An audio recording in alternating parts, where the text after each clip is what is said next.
How to verify unverified balance in Pi network. First of all, let's navigate and open the Pi network app on your device and log into your account if you have not already.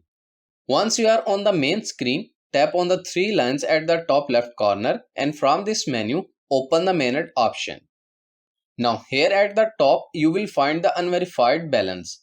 If you tap on that, you will find the reason why this balance is unverified. Actually, this is the estimated bonus Pi you have mined thanks to your referral team and security circle. Now, if you want to verify this balance, tap on the View Team option.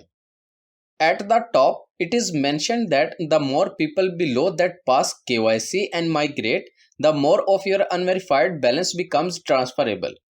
My members list is not updated yet, but you can remind unverified members by tapping on the ping members, and unverified members will automatically be notified to complete their KYC verification.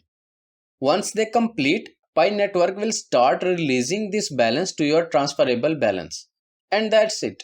This is how you can verify unverified balance in Pi network. I hope this video is helpful for you. For more information, please subscribe our YouTube channel and thank you for watching.